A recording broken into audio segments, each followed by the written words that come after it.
And it's 8:05 p.m. on 10/12/2022. Welcome to the MICAH's Northeast 2022 virtual bus tour. I'm John Slade. I am your tour guide. And we would like to begin with a welcome and a faith reflection. Paul Cadera. Good morning. And thank you for joining us this morning for our bus tour. My name is Paul Cadera. I am a member of MICAH Northeast and a member of the MICAH board. I also belong to St. Mary's of the Lake Catholic Church in White Bear Lake. We are nearly 2,000 housing advocates across the Twin Cities area, operate in chapters across the metro area. Northeast Chapter has been around for over 20 years. We meet on the second Tuesday of every month, currently on Zoom. We work for affordable housing across the spectrum, from shelter to rental to affordable ownership. We do broadly interfaith, many of us inspired by the prophet Micah to do justice, to love mercy, and to walk humbly with God. Again, thank you for joining us today, and we'll turn it over to Brenda. Thank you, Paul. Can everyone hear me? Yes. Okay.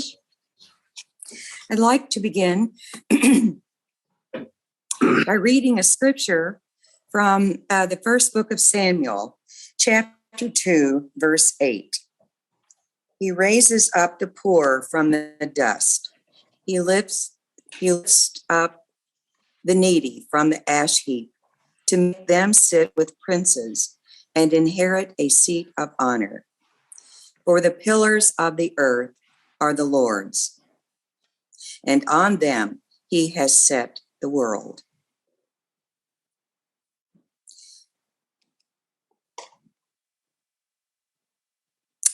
Holy God, we thank you for this time to be together.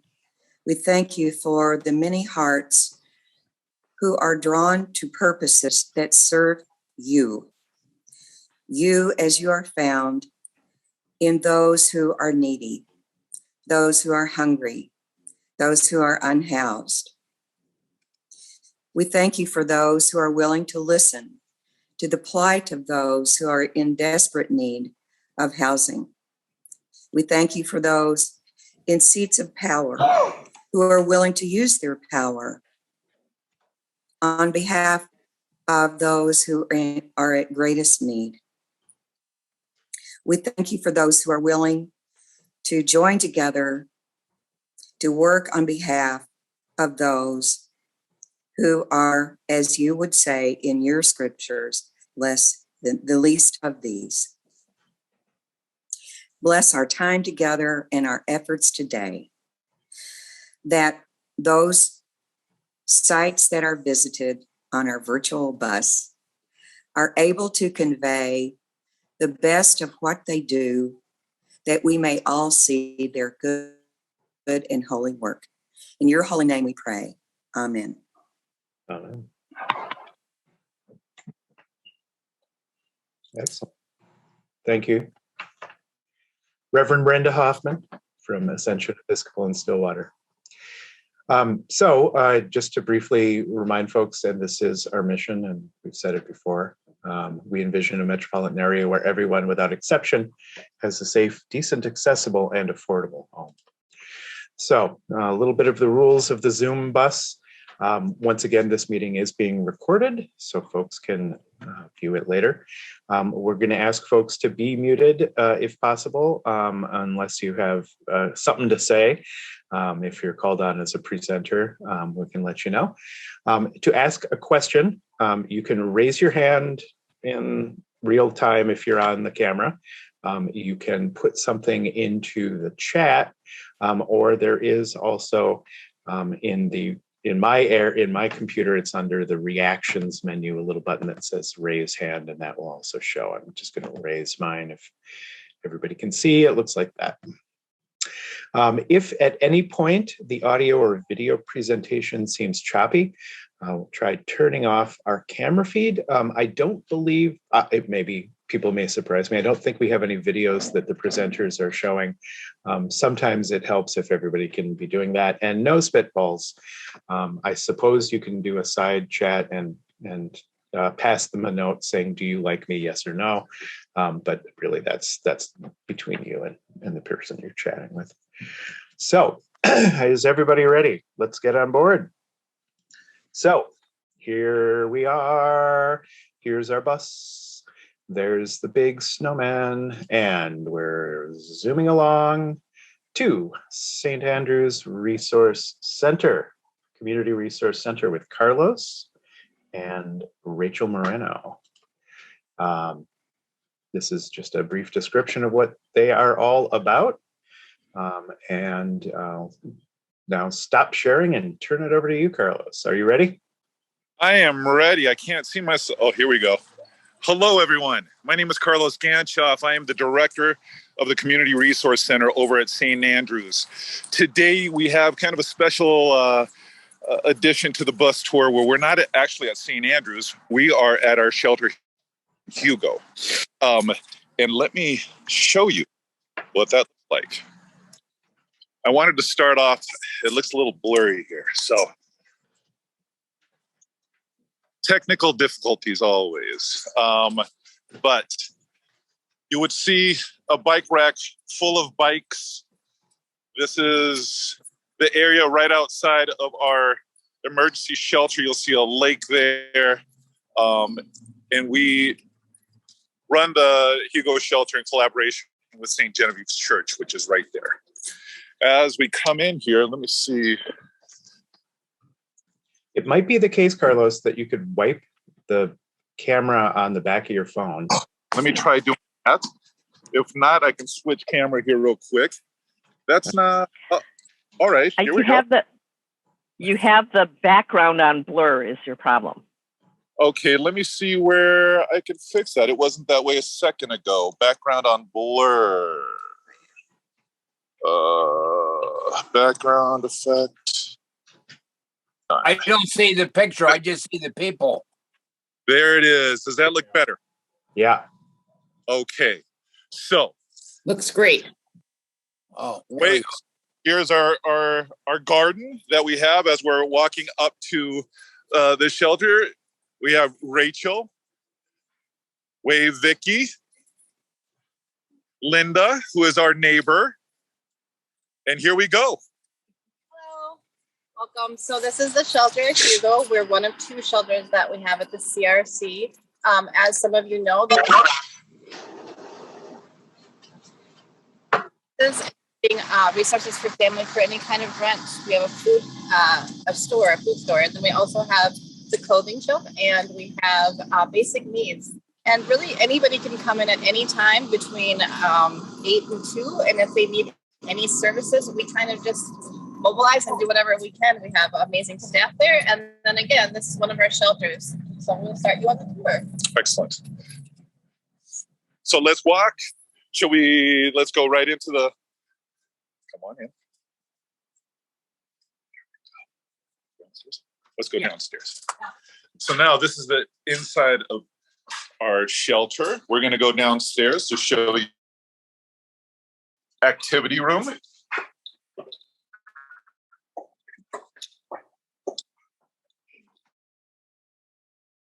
can see we are in transition, but we have made Vicky, who is the house manager here, has made this basement into a family room and a game room. We are transitioning, so we also have the crafts coming down here. But again, just a part of the whole feel for the families to feel like this is their home and they can do whatever they need and have activities and just hang out and chill out. So that is the downstairs play area and family room.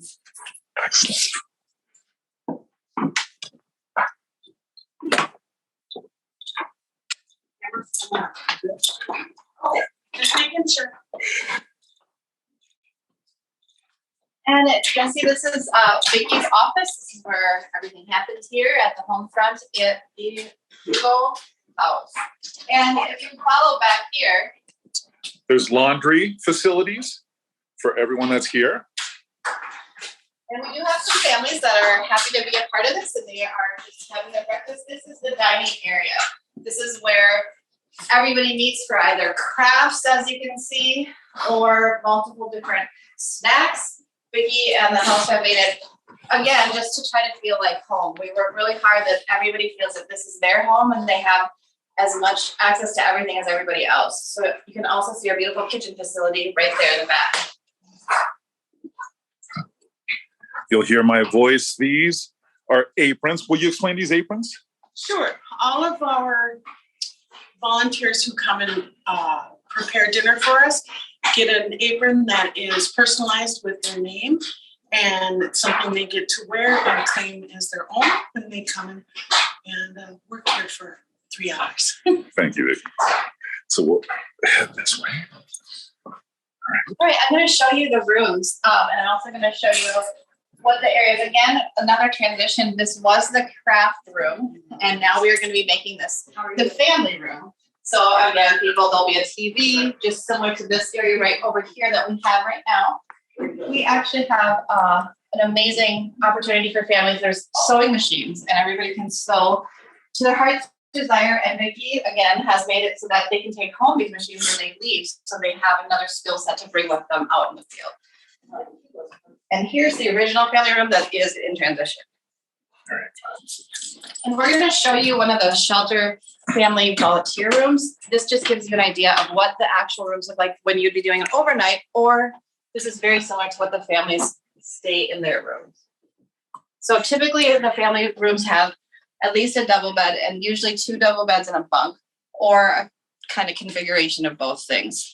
They can house anywhere from 3 people to up to 7 in the different rooms. And this shelter has 5 rooms. The other shelter has 7 family rooms. Very good.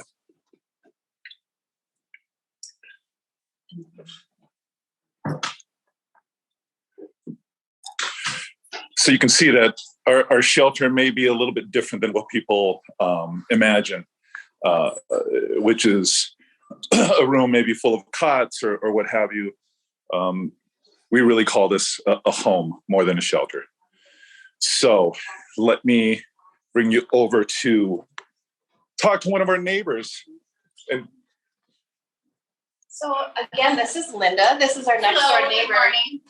We've invited her to be a part of this tour because we were talking about how her experience has been. So I'll just let her share a little bit of how it's been for her being our neighbor and what she thinks of it. Well, my husband and I moved in next door about 3.5 years ago, and it was sort of interesting because the owner had been there for a while, and she had, her realtor had said to us at closing that she got a lot of pushback that she wouldn't be able to sell her house because it was next to a shelter. And I'm a social worker. My husband's a commander for our police department down in St. Paul. And so we just didn't have any concerns about it at all. And then as we moved in and got more acclimated, then we got to meet Rachel and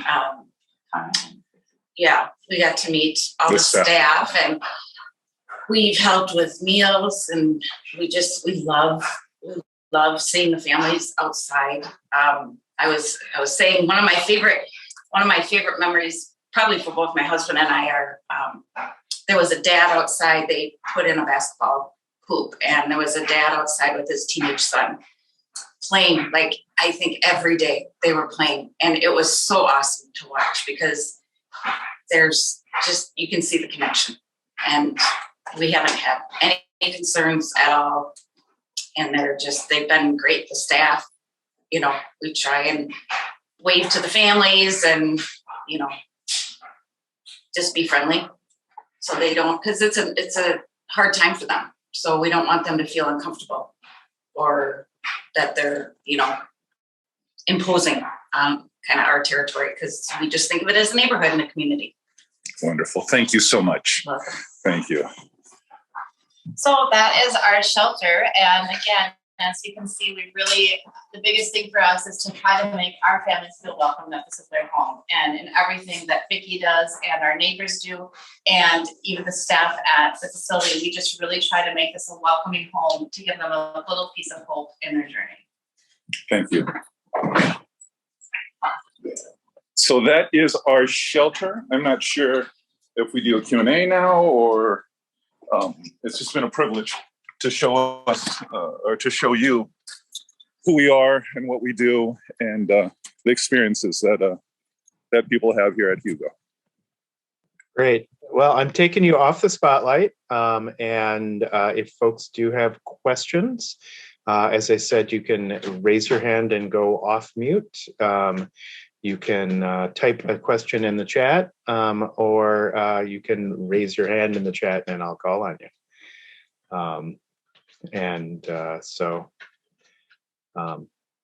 Carlos, how long has the shelter been, has the Hugo shelter been around? I believe that the Hugo shelter has been around close to, I don't want to mix it up, about 5-6 years. 5 or 6. All right.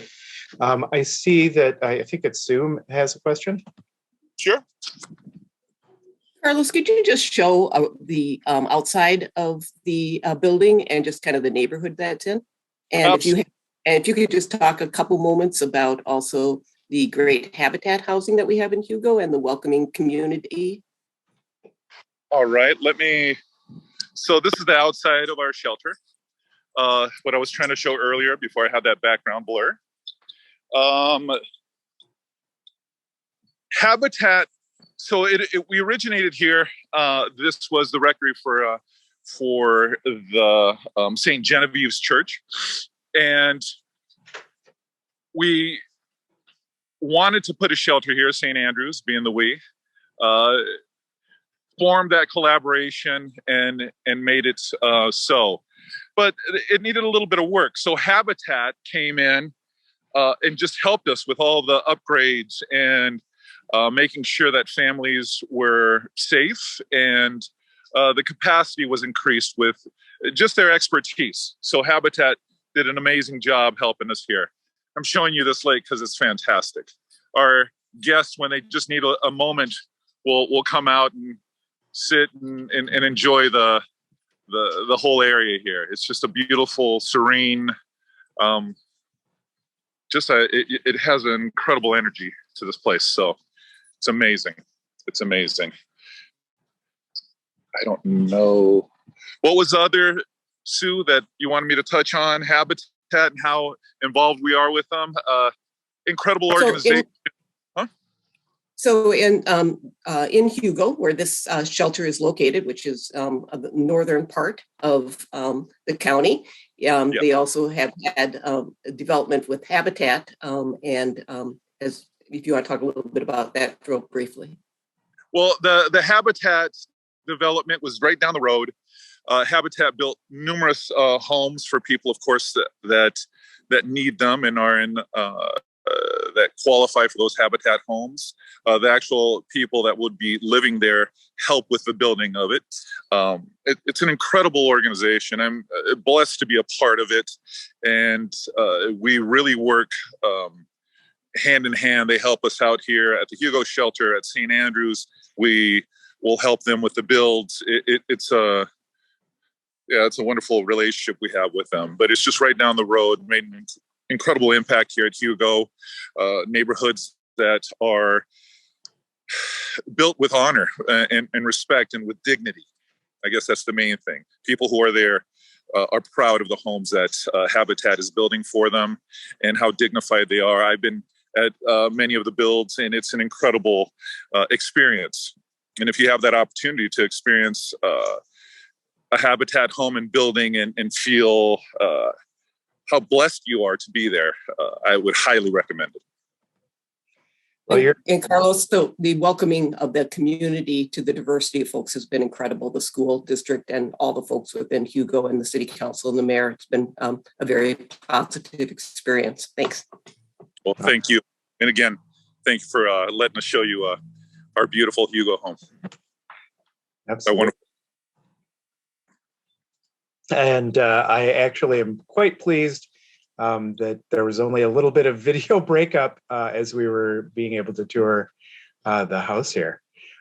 So we come back to the bus. Everybody hop right on. And This was and is the St. Andrews Community Resource Center. You can contact them from their from their webpage. They are looking at clothing in season, and particularly good condition children's clothing is especially needed. All right, let's hop on the bus. I pulled it around while y'all were waiting, and so let's get on. Go up, sideways, and driving right up to solid ground. And Tricia Cummins-Kaufman is here with us today, and she's going to be talking about some exciting new stuff that Solid Ground is up to. Let's stop that. And Tricia. I'm going to share my screen. Good morning again, everybody. Let's make sure you can see it. All right. So I see a lot of familiar faces and names on the call this morning, but I'll say a little bit about Solid Ground, and then we'll talk about our new development that we're working on in partnership with Beacon Interfaith Housing. So the mission of Solid Ground is to prevent and end homelessness for families with children through housing resources and opportunity. And our vision is that every family has a safe and affordable place to call home, where parents and kids can thrive in school, at work, and in their community and achieve their goals and their dreams.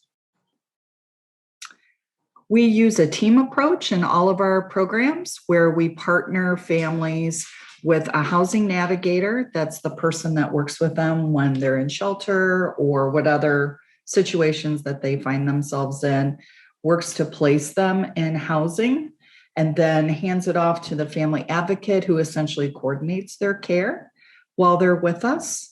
And then we also have children's services specialists that can work with the kids on whatever they need, or with parents and their parenting skills. And so we really do try to take a holistic approach in serving both the person and the family as a unit. We have actually quite a few different kinds of housing. We have both scattered site housing, which is out in the community. We're partnering with landlords to place families in units, and then we pay part of the rent, or sometimes all of the rent when families don't have income, to the landlord and bring our services to them. And then ideally, families stay in those units when they're done with the program, and then kids don't have to change schools or homes. We also do site-based housing, and that's where everyone is living in the same building. At our East Metro Place site in White Bear Lake, everyone who lives there is part of the program. And then we have a different kind of program at Homefront in Maplewood, where only some of the people who live in the building are part of Solid Ground.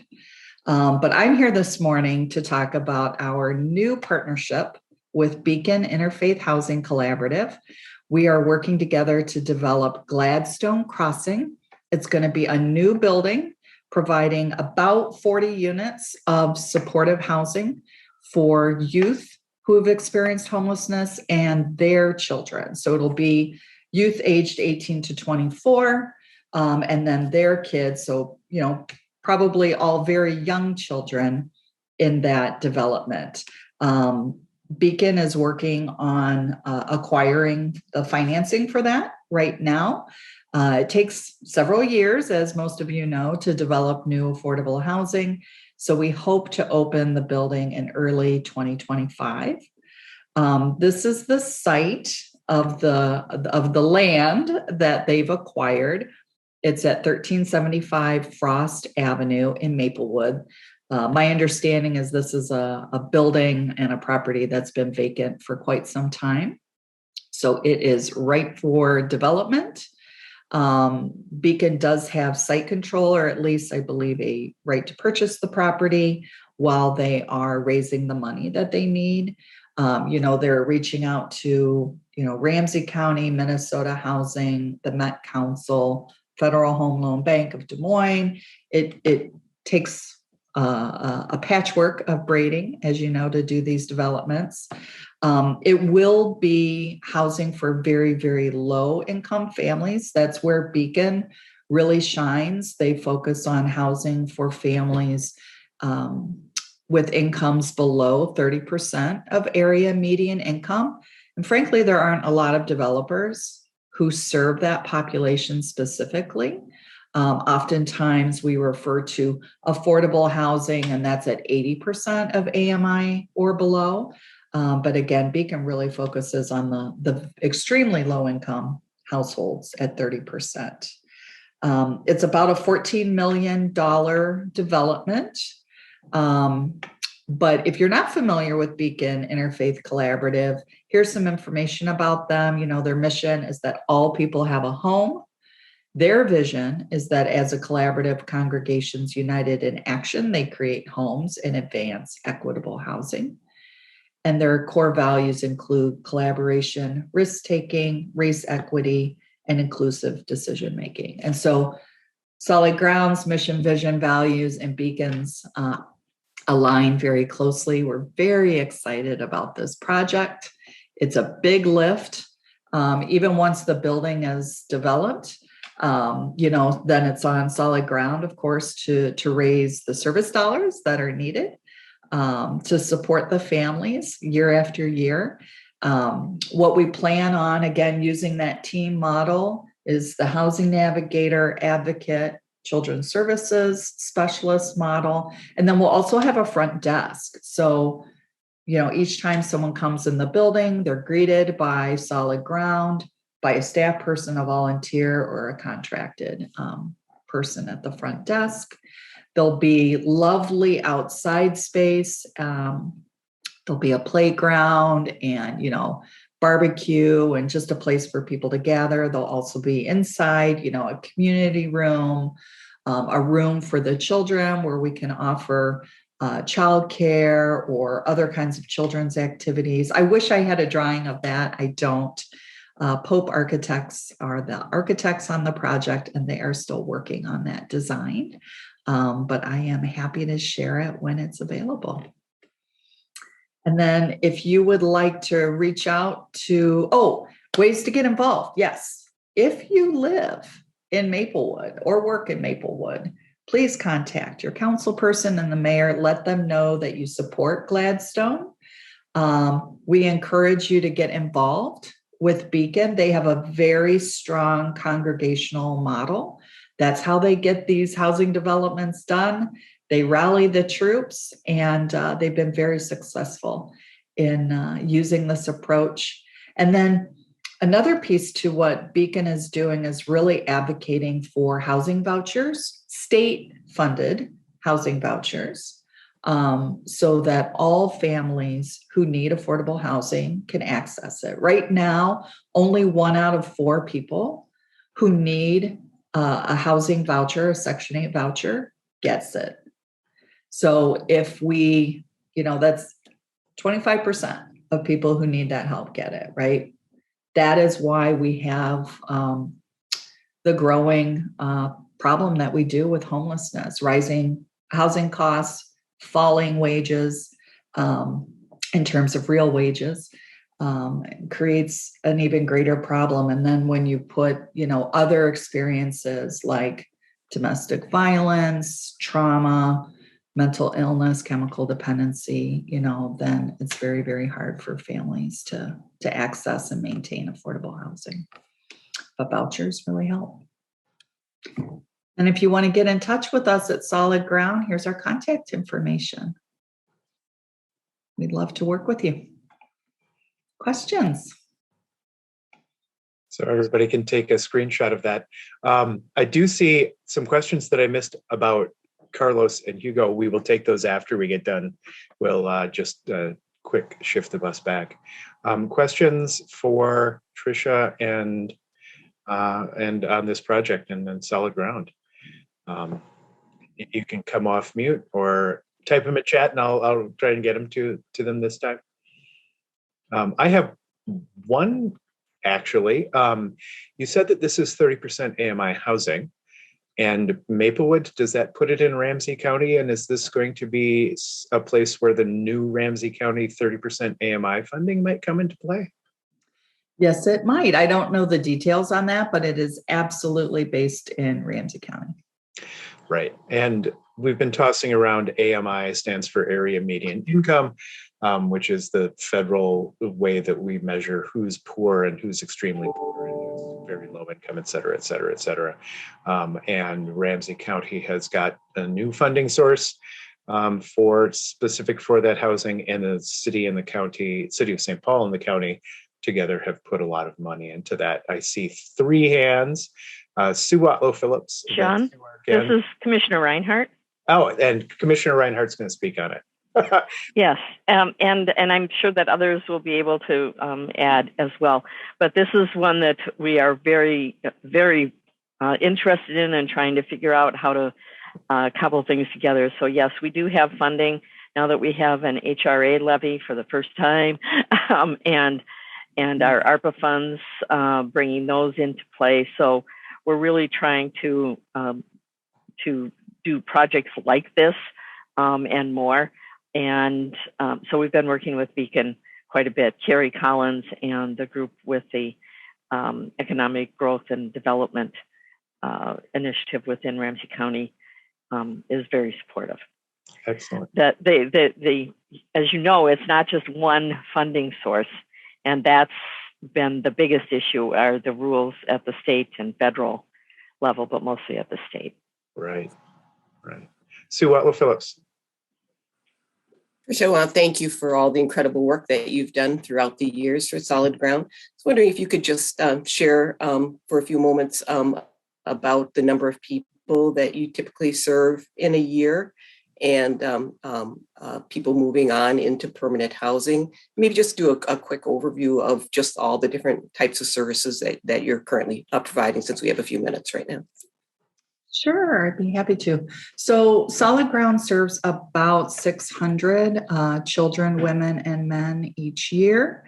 And we provide, as I say, housing search, placement, case management services, children's services, budgeting, parenting classes. So it's, again, kind of a wide range of services to help families achieve housing stability, first and foremost, and then also economic stability and improve their health and their living skills. So as I said, we have both site-based housing in White Bear Lake, Maplewood. Now, actually, so Gladstone Crossing is only a block or two away from our Homefront program, which serves military veterans and their families who've experienced homelessness. And that's at Frost and English, the corner there.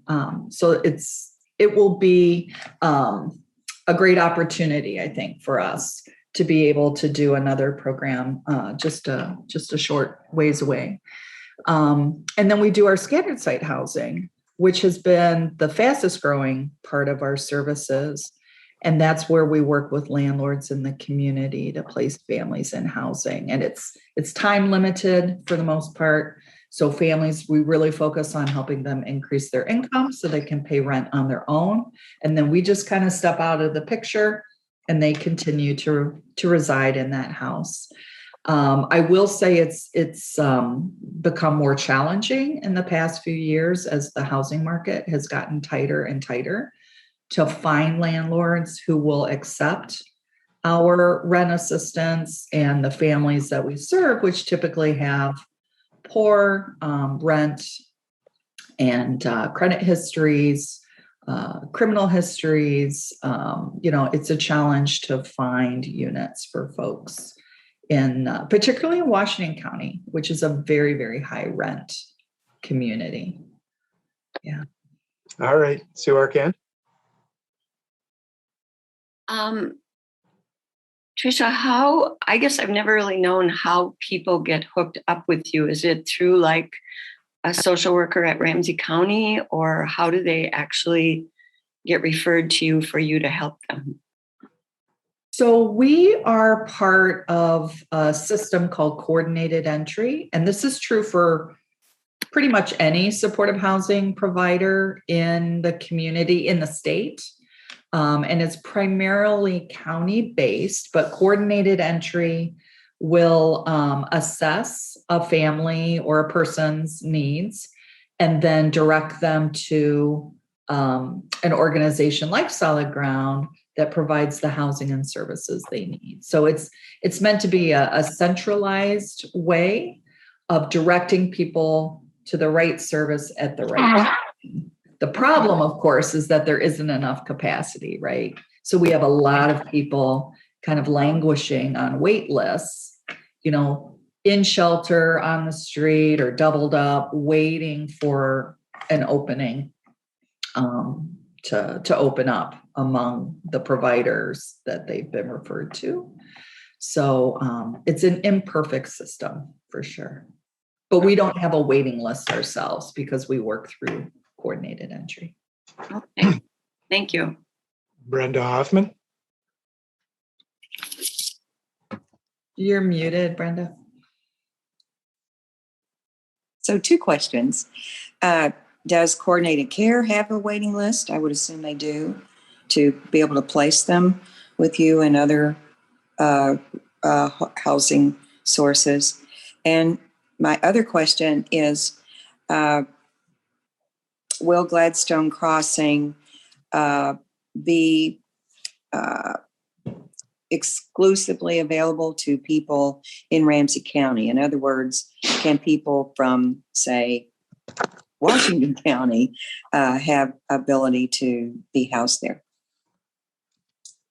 So yes, coordinated entry in a way does have a wait list because they have in Ramsey County anyway, they have a shelter wait list, which I think is just the most ridiculous thing, right? That you can, you need shelter, but you're on a wait list. So, and then for the who will be served at Gladstone, I think that remains to be seen. Right now, they're proposing that all 40 of those units be reserved for youth families experiencing homelessness. If that is the case, they will likely all come from Ramsey County, or they will, Ramsey County youth will have the priority. And then so if we can't fill it with a Ramsey County family, then it would open up from there. And so with Solid Ground involved, my hope would be that then that very next step would be Washington County, since that's our service area. But people experiencing homelessness, they're transient, right? So their counties don't mean a whole lot to them, right? And so we shouldn't necessarily create those barriers for them. Mm-hmm. Thank you. Anna has a question, actually 2, one for you and one for the Community Resource Center. So will coordinated entry eventually lead to referral for this new housing through Beacon? And of course, it sounds like you can't for sure answer that, but the answer is yes?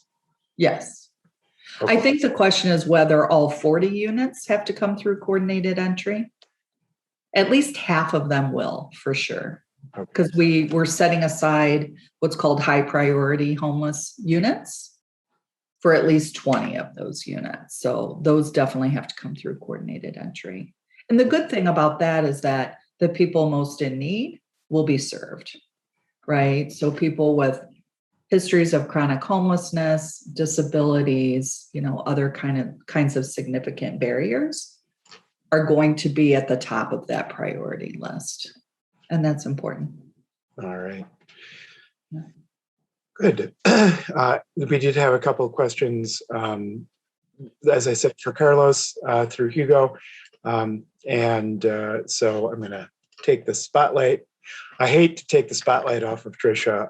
As Sue was saying, Tricia and her organization have done so much for so long in such a quality and high treated way. Carlos, I hope you're still there. There was a question about how would someone volunteer through the shelter, through Carlos or the staff in Hugo, and also for the shelter in Hugo, is there a time limit for how long families can stay?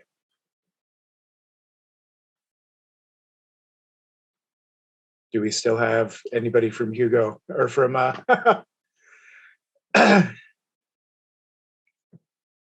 we still have 31 participants, which is great to see. All right. Well, if we get to, Linda, where does treatment fit in this? Is that a question for Solid Ground? I imagine Solid Ground knows the answer.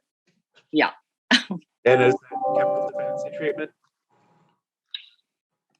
Yeah, so we do serve quite a few families with parents who are in recovery or struggling to be in recovery. And so we partner with providers in the community to provide treatment. We don't offer those services ourselves, but we sometimes will have groups on site.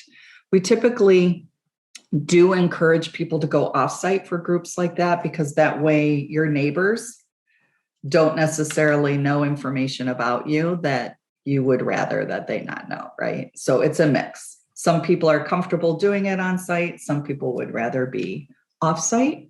But what we do, regardless of the program, is we use a housing first model, which means that you do not have to be sober in order to be in our housing. You do have to follow the lease, right? And be a good neighbor, and we will help you learn how to do that if you're struggling with it. But you don't have to go through treatment or be sober for a certain amount of time in order to access housing. Because that's not a best practice. Yeah. Good answer. Very good answer. Thank you. All right, John Belisle has answered a couple of chat questions in the chat. No time limit at the shelter.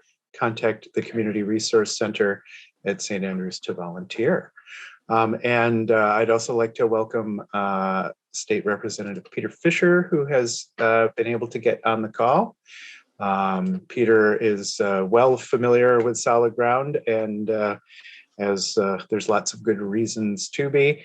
We're now going to once again, Solid Ground, Beacon Interfaith, and Dylan is still running volunteers at Solid Ground. All right, let's get to the next stop. I turned around the bus. We're leaving Solid Ground. This is just a huge dash. Actually, we're going from the unbuilt location in Maplewood to the built location in St. Paul, settled. And Chris Nick is here with us today, and she is here to talk about what just happened. What just happened in the East Metro due to a lot of love and a lot of care and a lot of people's hard work. So very excited to be here. I just want to say this is such a wonderful morning to be on a bus trip, and it's so exciting to see what everybody else is doing. So for those of you that aren't familiar, I'm here to talk about Settled, which is a nonprofit. And as we pull up, I guess I didn't do that quite right, did I? I haven't done these for a while. How do I make this take up my full screen? For those who have done it there for a while, I'm out of practice. There's a menu called Slideshow in the orange at the top. It's the third from the right. Do keep going left. Keep going left. Pop up into your orange menu straight up. Up here. Okay, got it. Thank you. Okay. Play from start. Play from start. Okay, so as we pull up, this is what we see. And so I really appreciate all the different models. And one of the things that is really different about what we're going to talk about today is those of you that work in housing are really familiar with that phrase. We just heard it, housing first. And that's what state and national policy has really been talking about over the last, I don't know how many years, that let's get somebody a home and then let's figure out how we can get them a job and all the other issues that deal with them. The settled model works specifically with a really limited group of folks, and that's those people who have been chronically homeless. So these are people who have been homeless for over a year, repeatedly homeless over a period of years. And most often that's because of mental health and addiction issues. And so we're really looking at how do we provide options for this group that's incredibly hard to find housing for. And when we look at people working on affordable housing, this isn't really what we see. So this is our our site here at Mosaic Christian Community on Wheelock Parkway in the east side of St. Paul. But just a little bit of background, as you all know, far too many people don't have a place to sleep. This is data from the Minnesota Coalition for the Homeless that 80 of Minnesota's 87 counties don't have enough beds. And it's particularly hard for people who are experiencing chronic homelessness. And so our nonprofit Settled works with faith communities to really create these sacred communities of tiny homes on the site of a faith community for people who are struggling. And we view it as a community first. In addition to just housing, it's really, these are people who have suffered an incredibly profound lack of family and relationship and community. And so we're going to create that. And there's no government cost, which makes it quite unusual, right? So it's based on creating on sites of faith communities, these places for people to live. Faith communities, as you all know, don't have a lot of money, but they have land often. And so this is a quote from one of the parishioners at Mosaic when they were really discerning as a parish if this was something they could do. They came to the realization that we can make room. So if you drive along Wheelock Parkway, right about at Victoria, you'll see Mosaic, but you won't see the homes from the street because they're kind of down in the hollow. So what are these about, the sacred communities? We have individuals or couples live in their own home. They're fully heated and have electricity. Actually, they're incredibly well insulated for Minnesota. But kind of what makes this model really unique is it includes what we refer to as intentional neighbors. So those would be people like any of us that are choosing to leave our current housing situation. And so we live in community with these people who really haven't had that community. And so if you work with folks that have been chronically homeless, they often aren't successful or have trouble being successful if they move into an apartment building or something. Their neighbors aren't necessarily understanding and welcoming if they come home and they're swearing or they're upset or whatever it might be. And so you have these kind of intentional neighbors who are trained in trauma and de-escalation. Each of these folks have the opportunity for purposeful work. We really believe in the dignity of work, and they're compensated by the community.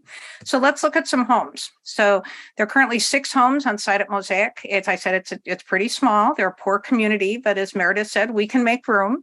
So there are 6 homes. Each of them has been built by a different faith community across the metro area. And so they'll look different. They're furnished by people in wherever that faith community might be. But you'll see they have, a kitchen set up. They can cook there. They can cook in the communal kitchen if they choose to. They have, a place to sleep. They have a place to eat and an extra chair too, so they can extend hospitality to their neighbors. They're really beautifully organic feeling. And they all have their different feel. So you can see the one back here, someone would be sleeping. Their bed is right at the lower level. Here it's a lofted bed, and there's like a little desk kind of area back behind there. They all have a hot plate that they can cook in. As I said, they can also go to the church for communal cooking, so you get some sense of what those look like. This one is one of the homes for those intentional neighbors, and those are a bit larger so that if someone's really struggling, I have room to invite them in and say, let's talk about really what's going on. What's happening with you. And then there are common spaces in the church. So that's where we have showers, laundry, a communal kitchen, dining space, web access. A big thing is private spaces for people to work with a caseworker, or if they need to meet with an attorney for some reason. No one in the community is considered a service provider in any way. They're just neighbors. So these people would continue to get their services the way they would any other time. And this is just really focused on where they live. They live somewhere where people care about them and understand them and are really welcoming and love them. So this is the bathroom area in the church. Here's a dining area. You can see if people choose to take part in the communal meals. The model's kind of set up so that if someone wants to eat on their own and stay on their own, they can, but they're going to have to come out of their home every couple of days. So they aren't fully plumbed. So they're going to have to come out to fill up their water so they can continue to use that as they live there. So there are really 5 elements to this program. The first is the intentional neighbors. We've kind of talked about that people who are really choosing just to be there and be supportive and accepting and loving. Permanent homes. This is kind of where the challenge comes in case you're wondering, why do they have a lobbyist? Like, not all of these places need a lobbyist. The permanent one is a reason for that. So we've been working at the state capitol. There's some, these homes are too small to fall under the building code. And there's a real question about whether or not they're considered an RV, whether you can permanently live in an RV. And all of you work in homelessness and housing issues, there certainly are people who do. But this is a model built on that these are people, we're not setting this up as you can stay here until you move into a more permanent place. This is the permanent place. So if people pay their nominal rent of $200 a month, then we can help them work that out, and they follow the good neighbor agreement, they can live here permanently. And so we're really working with the state to recognize that as a new form of housing. Cultivated place, that's really where creating this community, we're making sure that there's a place here where people feel comfortable and welcomed. Purposeful work, as I said, that might be directly with the parish itself, or synagogue, mosque, whoever is housing these, or it may be from someone who's a member of that parishioner. And then supportive friends. So everyone's assigned at least one person as a befriender, sort of like a mentor. And then there are other people in the community that do all kinds of other things around them. So as you heard, this is just new. We just got our certificate of occupancy approved by the city of St. Paul. And so they've approved this for now, kind of under that RV legislation. It's approved for 30 months, and we had our grand opening. And so you can see a bunch of people here touring. Here you get a sense of, as it got to get a little bit darker, what it's, we have lights between each of the homes. And I really like this last one, just a reminder that this is really an integral part of what this parish is like. So you see the kids kind of running around here. And this is back at Woodland Hills out in, Woodbury, Maplewood, I guess. And we have more homes ready to go. So we have communities that are interested in this in Duluth, in Maple Grove, in Lakeville, in another part of St. Paul. I'm sure I'm missing a few more. But what's really lovely about this model, first of all, is the human dignity that everyone talks about on this tour. And that's something I really love when I hear about the different options that people are talking about. But the opportunity for faith communities to get involved, even if they're not hosting it. So when we look at what can we do to learn more, go to settled.org, and there's all kinds of information there. But what could you do to support that? You could donate funds, obviously. Get your faith community involved. One of the churches, Forest Lake, that's another area that's really looking at doing one of these communities. They're looking at doing one focusing primarily on veterans experiencing homelessness. And they'll have 18 homes and a separate common area, separate from the church. It's a Lutheran church up there that will not only have the things that we talked about, but some presence of the VA there. Contact your senator and representative to support the model. And then we need volunteers to do all kinds of things to help build a home, either if your parish or faith community chooses that, to befriend someone coming off the street. If you have a special skill that you can do, I'm actually working with some folks next week to help them get copies of their birth certificate and their social security number. So kind of doing a little workshop, people living on the street often lose those things. They get stolen. It's hard to keep track of them. But all kinds of materials, if there's a skill, or bring a snack for a session, whatever gifts you have, we'd love to have you. So it's just been wonderful working with Settled. And I just want to highlight 2 of the residents that will be coming in. So there are 6 homes. As I said, we have these intentional neighbors. And so like a third of the homes are those people. One is a single woman in her 30s. The other is a couple. Actually, the woman's a nurse at Ramsey County Medical Center. That's not the right name, but you know what I'm talking about. That's not the right name. Regions, whatever their new name is. And then of the other 4 homes, there are 5 people that live there. So one of them, the couple, the man, his name is Junior. He has been homeless virtually his whole life. His mom died when he was 8. His dad's was an alcoholic. Just kind of abandoned him when he was 12.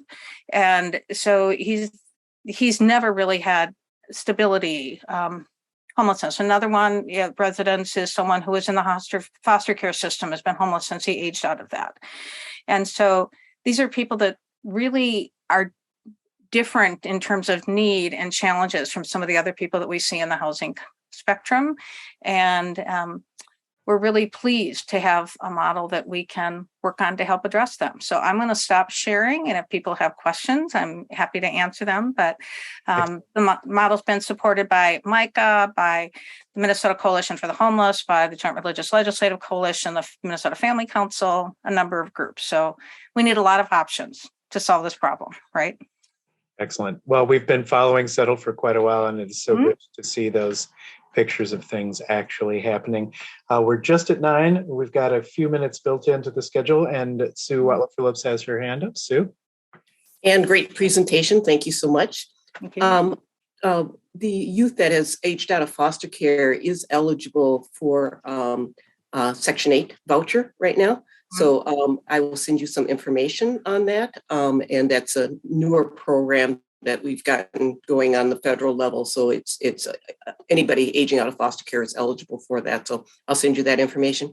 Could you just talk very briefly about the importance of the people that will be living there and how they helped Gabrielle and other folks from Settled design the model? Yeah. And I just want to comment on the foster care issue. Thank you for that. And that's a really important thing to keep in mind. He wasn't able to be successful in, he went through the coordinated entry system and was assigned to an apartment. He ended up being separated from anybody that he had any connection with. And one thing that Settled doesn't work through that system. So if there's a parish that's interested, they spend time out walking with people who are living on the streets and in their car and in the woods, and figure out who are the people in that community right now who are experiencing homelessness. How do we create community for the people who are already there? And so he wasn't able to be successful, but it's great to mention that. So that's a wonderful piece. So the residents are involved in all kinds of decisions. And probably the one that we're having the most discussion around right now is toilets. And so our model, a couple have compostable toilets. We talked about kind of chemical treatment. What would they like best to have for the toilet in their home? So kind of talking with them about that, but really working with the residents. This was designed after hundreds of hours of working and walking with people experiencing homelessness. So we're just having people move in. When you saw the open house, people were not in their homes yet. It was really conscious decision to have the tour happen before people were actually living there. And so they're moving in this week. And so regular meetings say, what are the issues? What's going well? What would you like to see differently? And they've been having workshops with those people for months before this happens to make sure that they hear their input and what are their concerns and what are the things they really want to be mindful of. And they're working with the community as well. One of the issues with the community is they didn't want a bunch of panhandlers, as they talked about it, like around when this came in.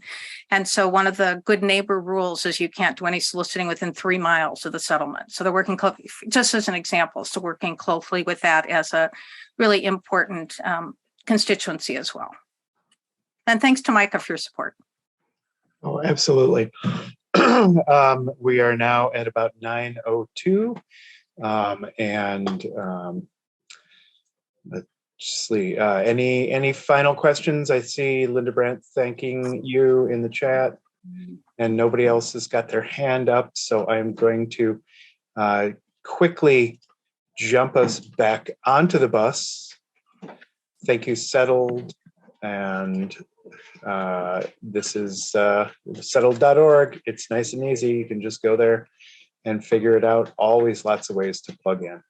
So now, for anybody that remembers the actual physical bus tour of about 5 years ago, we kind of got caught trying to turn around. And so beep, beep, beep, beep. Got to do some backing up and zooming forward. Our stop now is Twin Cities Habitat for Humanity. And we would like to thank Dave Eng, who is probably off building right now, and Julia Schaefer, who are going to talk about one of the major things I always say about MICAH is that we work on affordable housing. We also look at transit and land use. We're also keenly aware of racism and systemic racism in housing. I always say you can't understand housing and how it works in the Twin Cities if you don't have at least some understanding of how systemic racism works. And so we were super glad, although we're always happy to show, Habitat, people were swinging hammers and getting walls up. Sorry. Well, we're super glad to have Habitat here today to talk about a new program. I think it's a new program. Is that right? A new initiative. Yeah, you could definitely say that. All right. Let me share my screen. Thank you, Julia.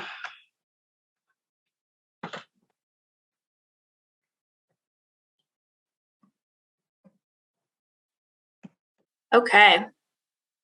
Good morning, everyone. I'm excited to be here. I'm Julia Schaefer. I'm a Senior Engagement Associate with Twin Cities Habitat for Humanity, which is our fancy term for our team that does fundraising and volunteer program management because they're so entwined at Habitat. So I've worked with Dave Eng in a couple of different ways in the last 4 years, but the last 2 years in coordinating the St. Andrews build every summer. And also this is my second time being part of the MICAH tour. So I'm really glad to be here. And this morning, I'll start briefly talking about generally what Habitat is, though many people are familiar. So I often take advantage of that. And then more specifically, some of our innovative work to be able to continue to grow our production. And then our specific focus in the last year that will move forward the next couple of years on focusing on Black homeownership in the Twin Cities. But we'll start with about Twin Cities Habitat. Our mission statement, and this mission statement's about a year old. We bring people together to create, preserve, and promote affordable homeownership and advance racial equity in housing. And just like John said, I think anyone who works in affordable housing knows that affordable housing is racial equity. When we do affordable housing work, it is so important to understand systems of inequity. And so this new mission statement is not a new ethos for Habitat to create housing, preserve housing, and promote for affordable housing, so advocacy, but it is new in our specific laser focus on advancing racial equity as both the language we use to talk about our work and also a lens through which we are continuing to redevelop and fine tune what we do. But we're one of the largest affiliates in the country. We've, over our history, had over 1,500 homeowner partners. We've done more than 2,000 home repair projects. And pre-COVID, we're up about 15,000 individual volunteers annually. We're getting back closer to that number and obviously took a pretty big dip in 2020 and 2021. But I'm going to talk a little bit about how people can buy a home with Habitat. We all know that the housing crisis is not only not getting better, it's getting worse. It's really tight out there. It's really challenging. 1 in 4 Minnesotans is cost burdened by housing. And our most famous program that we have for home ownership is our traditional build model. I encourage you, if you'd like to volunteer, it's really fun to come out and build or renovate on a home. But we build somewhere between 30 to 50 new homes every year. That includes some renovation work. And that's single family housing, twin homes, townhomes, fourplexes, all that kind of work. And we're increasingly adding density to our slate of projects as we have opportunities come up for us in the Twin Cities Metro. We also have what we call next generation homes. So Habitat has the right of first refusal on Habitat developed properties, meaning that when a family wants to move on, and usually it's for downsizing or upsizing reasons, we often buy our home back from them so they get equity, and we get to quickly turn a home around and keep our affordable housing stock affordable. So that's a next generation home. We also buy homes on the open market, and depending on the needs of that project, maybe don't have volunteers, but quickly renovate and turn it around, or depending if it needs a lot of renovation work, get some volunteers involved. So that again continues to allow us to expand further than what we can actually just do as a builder. And so about in 2016, we were realizing we really couldn't increase our production to a very high degree every year in terms of our model of building with volunteers and our funding sources and our land acquisition. And so how are we going to have a really great goal of moving beyond 100 home closings? And the answer was an innovation of an open market program. So we're going to talk a little bit about the open market program. I actually have a video to share, which will have other people who are better at talking about it than me telling you about it. And then the key piece to all of this is our mortgage product, our affordable mortgage, which will also be talked about in the video. And just a quick shout out, if any of you haven't seen, in 2016, what allowed us to be innovative was a historic partnership with Bremer Bank. It was the first partnership like that for Habitat affiliate. And they, at that time, made a 4-year pledge to purchase 500 Habitat mortgages.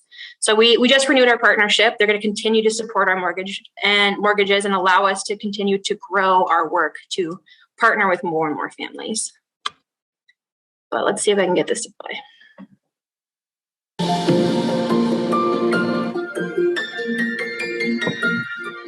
What I love about this program is it allows buyers that we work with that didn't necessarily think that they could purchase a home. Now they're able to, and they're able to with a much lower payment. It just enables us to get into a clientele that we normally may have not been able to get into. Kind of the apprehension that we had, like, this is too good to be true, but it really does work. The Realtor Network is just kind of something that we started here at Habitat when we opened up our loan program to buy on the open market. We found that more and more of our homeowners were working directly with real estate agents, and our goal was to partner with them in a way that our homeowners could be successful. When we heard about the open market, we're like, okay, what's the catch? And we're finding out that it isn't a catch. My client actually approached me about it and said, you know what, let me do some research on it. And sure enough, it was perfect for what she was doing. And actually a lot of first-time home buyers, it fits exactly what they need. The best part about our product is that it's a 30-year fixed rate loan with an interest rate that's in line with the best current market rates, regardless of what the credit score is. In addition to that, we offer affordable housing subsidies so that they will be able to get that affordable mortgage. When you combine all of those things, we absolutely have, a product that you can't get anywhere else. They have competitive rates. So a lot of times you feel that the rates are going to be significantly higher if there's more risk with the client. Well, in this case, it's not that way. We were talking about interest rates that were much lower than the market. There was no mortgage insurance that was attached to it. So most of our first-time home buyers come in nervous and thinking perhaps that they aren't going to qualify. Some of them do right out of the gate and some of them don't. Those folks that don't, we've got a lot of tools in place to eventually get them to the point of successful. Whichever the situation is, we're ready to kind of take those home buyers and stick with them throughout the process. They were there every step of the way and past even the sale of the property. Sit through one of our classes and learn about our product. I mean, that's really the platform to success with Habitat is the educational piece, and I encourage all the agents to start there. And I think that's the best thing we can do is be the most educated on programs out there that are available for clients. It's either a solution that they might have not had or just a better solution. I have somebody right now that is approved and she's ecstatic. She was approved with a different lender and she was approved for $150,000. With House for Habitat, she's approved for $230,000 with a lower payment. So we're screaming to the mountaintops to tell everybody about the program. It's wonderful. 9 out of 10 closings, people are crying. And I just feel like that's really impactful when you're changing somebody's life like that. But I've been doing this 20 years, and I don't feel like I affected people the way that I do here at Habitat.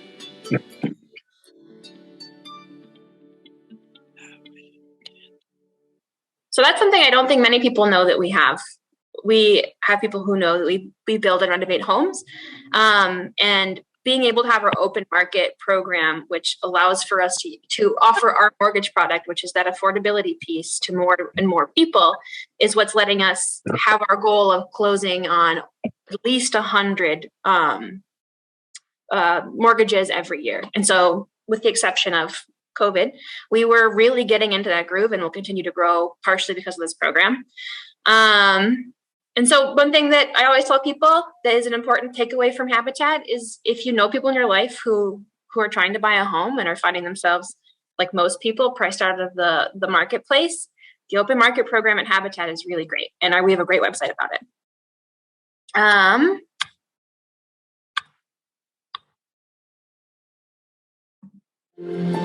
There we go.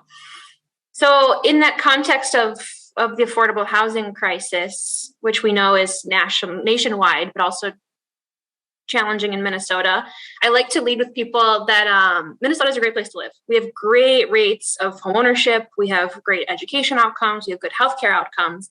But if you really narrow down into the general sense of Minnesota being a a well-resourced state, there are huge disparities. So unfortunately, we actually lead the nation in disparities in between like white families who can achieve home ownership and families of color, but specifically Black families in the Twin Cities. And this is not great statistic. This should be mobilizing Minnesotans to focus more and more on affordable housing access. And when you think about people who can't afford housing, so people who are cost burdened by the rental situation or finding themselves priced out of the market, those challenges are disproportionately falling on families of color in the Twin Cities. So knowing this, part of that effort to really make sure that racial equity starts to become an essential focus of our work, we're continuing to talk about, to study, to acknowledge the historical sources of this disparity. So we know that this disparity between families of color and white families wasn't accidental. It's not an organic outcome of the marketplace. Policies like redlining, the actual practice of circling neighborhoods in different colors that would mean don't invest here, don't close on loans here, primarily where Black families were living. Segregated housing in the Twin Cities, racial covenants when housing deeds contained language of not selling to families of color. If you have interest in that topic, there's a great project called Mapping Prejudice out of the University of Minnesota, and it has interactive maps mapping the racial covenants and deeds in the Twin Cities. Interstate construction, building interstates through thriving neighborhoods, cutting opportunities and taking away home ownership from communities of color. So we know that we need to be just as intentional in solving these disparities as we were in creating them, which is leading us to specifically focus on Black home ownership. So at Habitat, we use the term foundational Black homeowners, and we use that on purpose to differentiate and specify that foundational Black clients are US-born Black Americans who can trace their lineage as descendants of slavery. And I'll get in a minute about why we are so specific about that. But we've always been really proud to serve primarily families of color. And that's a historical general range of the percent of our clients annually who are families of color. And it wasn't until we were hearing anecdotal stories about how Black families, foundational Black families, were finding our program challenging that we actually went back and looked at our data. And as we disaggregated our data about who we were serving, we were finding that a very large pool of incoming applicants to our program were foundational Black families, but a disproportionately small percent of them were finishing our program and ending up at closing and mortgage ready, which was a wake-up call, I think, for the organization. So we spent the last year studying that problem, trying to identify barriers, bringing people together to talk to us about why is this challenging? What are the barriers? What are we doing wrong? And we know that in centering our racial equity work as an organization, becoming an equity organization, we have to elevate our work with foundational Black households. So this summer, we kicked off our new strategic plan, calling it Build Forward. And one of the main pillars is to increase our production, like the open market program continuing to ramp up, our production of Habitat developed things ramping up. But another huge pillar is to advance racial equity. And within this goal, we have the specific language, which I think we'll start to hear a ton about closing the gap. That nation leading gap between white families and Black families in the Twin Cities is essential to our upcoming work. So we want to center Black home buyers and strategic partners in developing our policies and practices. We don't want to make our program and assume one size fits all and not have feedback from the actual Black community. So we have a council, a steering council for our program delivery that is right now working with our team. We're building strategic partnerships to lend our voice to the focus on Black equity in the Twin Cities. We have a great community outreach team, and our programs and services team are working closely with community partners to make sure perspectives are reflected that aren't staff or aren't the clients who have historically found success with us. And we're piloting and implementing and evaluating a couple of different solutions to work on closing the gap in our homeownership experience, not just in the Twin Cities. So that might look like we're developing right now a cohort model. So foundational Black clients coming in through our pipeline would have a peer group who have more cultural understanding of what each other are going through, who can provide support resources our staff don't have capacity for. We're diving into exploring a special purpose credit program and maybe having more flexible requirements for our lending. And we're also taking a look at how our one-on-one coaching model of homeownership coaching could maybe be less one size fits all and be more tailored to the experience of the client coming in. So there's a lot of work ahead of us. We spent the last year actually working with a research organization, Research in Action in the Twin Cities, to pull data out and to talk to people in focus groups to make sure we're doing this methodically and slowly and with nuance to continue to improve our program delivery. But we know this is a huge issue in the nation, in Minnesota and the Twin Cities. So it's really going to be a huge part of our next 4 years. And we're quite excited to keep focusing on this work. And as our CEO says, we want to not be an organization that cares about equity. We want to be an equity organization. So I think we're on the path, and we're not there like most people, but we're working on it. And thanks for listening to me today. And I'm happy to take questions.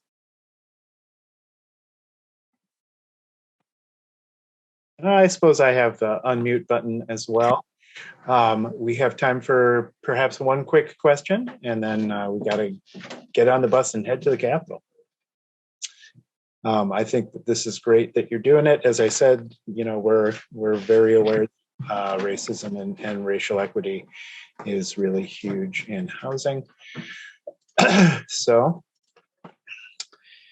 we now head from Habitat, getting to our last stop, just down the road from Habitat Mortgages. We have the St. Paul Capitol building.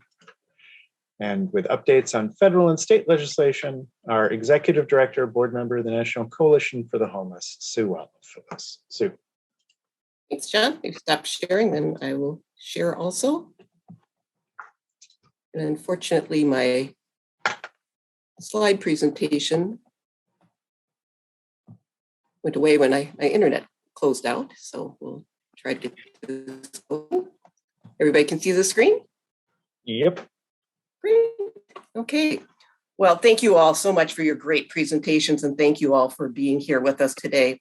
As a faith community, interfaith, MICAH is the Interfaith Council on Affordable Housing, is that we believe that we are to love others as ourselves and to work together for the common good.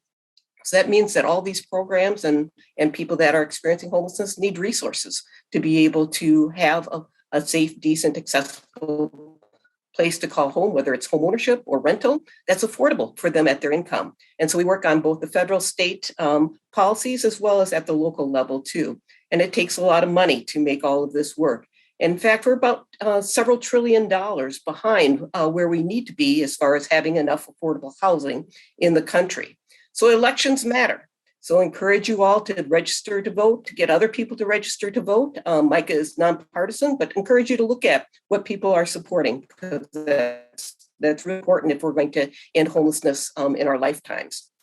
On federal policy, the Bring America Home Now campaign is a campaign out of the National Coalition for the Homeless. We have over 200 different organizations across the nation that are working with us. And it's run by people that have experienced homelessness. And the focus is passing federal legislation aimed at addressing the interconnected solutions to our 5 decades of growing homelessness in the United States. This is the longest period of growing homelessness ever in our history in the United States. The campaign focuses on 6 major areas: housing as a human right, health and homelessness are linked together, and that for people to be healthy, they need to have a safe, decent, accessible home that's affordable for them. Livable incomes are essential to preventing and ending homelessness, and that includes jobs, as well as people that are on fixed incomes, public assistance, and people that are unemployed.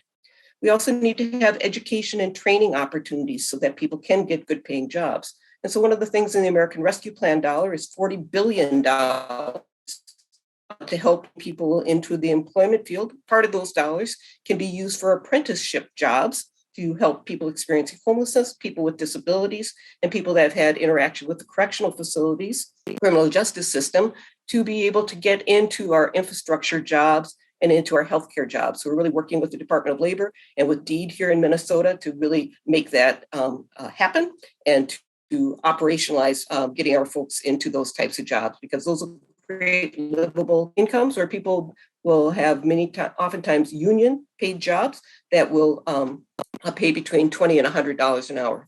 Obviously, we know that we need to protect people's civil rights, as was just talked about. We've had redlining in a variety of ways that we've discriminated against people, and we need to make sure that people are not criminalized for being homeless, which is happening in some states in In some states, we now have it a felony if you're experiencing homelessness. Other states that are trying to basically put people into asylums if they are experiencing homelessness. And so we are really working hard at homes, not sweeps, and that people that are experiencing homelessness and are not trash that we just sweep away.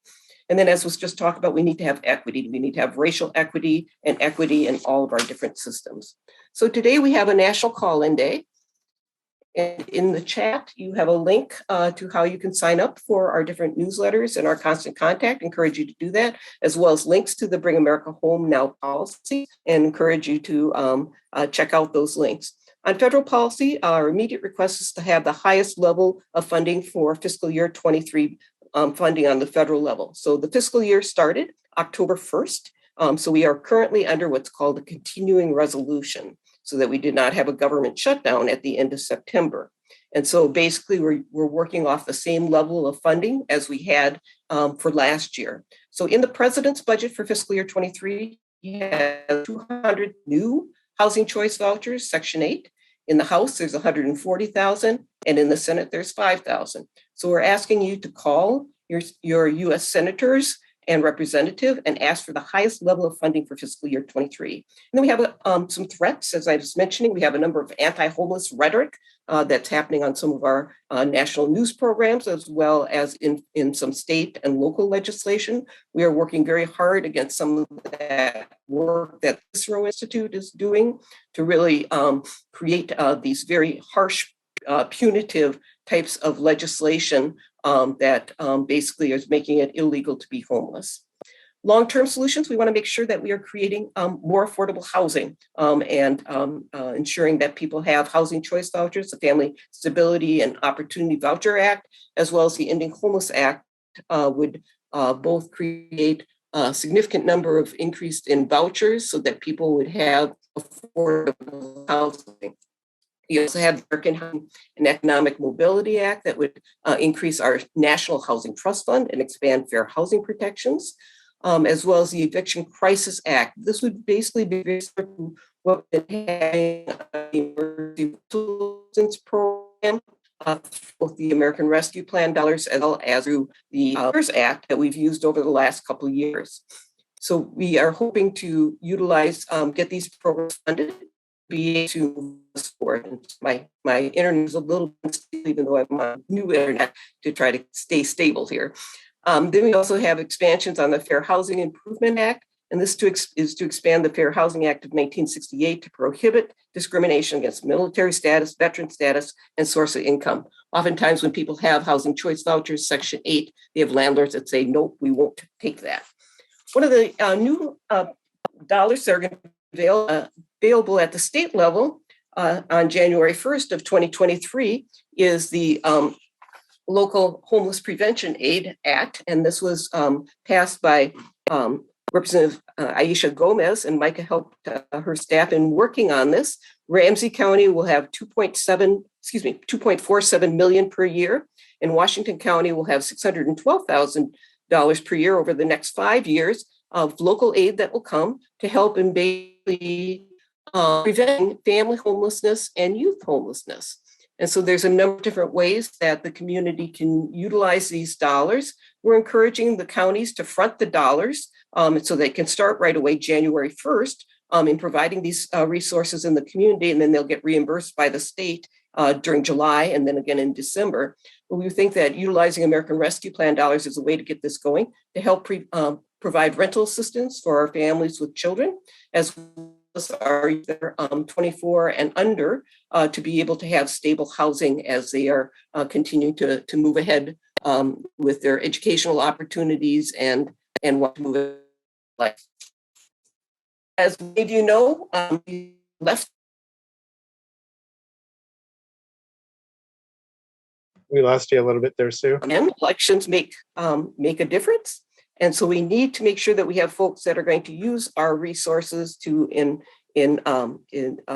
implement these different priorities. First, we want to make sure that people that have experienced homelessness and housing crisis are at every decision-making table. We want people to use their voice and power that God's given them in helping to design, implement, and evaluate the homeless programs and to run those programs too.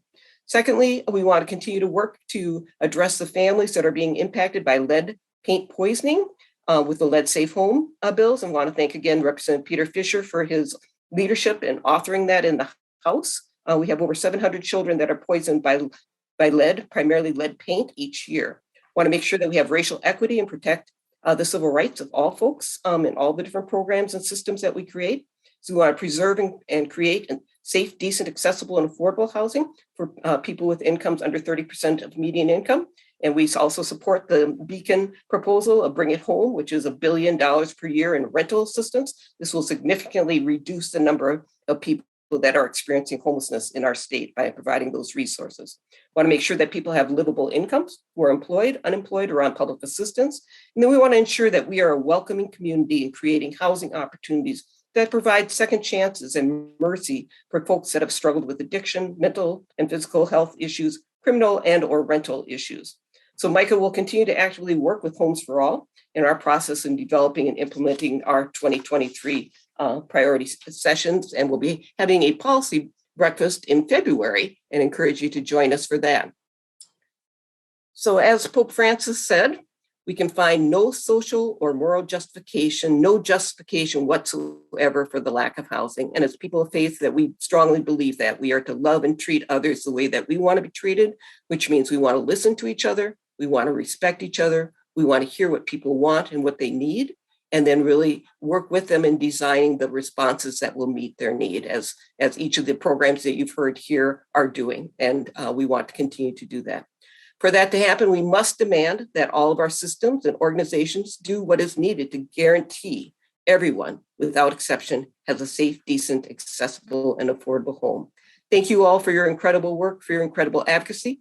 We greatly appreciate you joining us today, and I'm going to turn it over to John for the final words.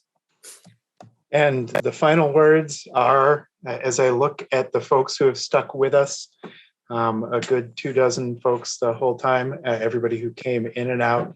I want to thank you deeply for your putting your time in with us. I want to thank all of our presenters for all of the excellent work that we've done. We're now idling back out right outside your house. Yeah, I'm going to meet a girlfriend for breakfast. All right. And we hope that everybody else has a grand and wonderful day. We can also look forward to the MICAH Northeast Legislative Breakfast, which will be coming up.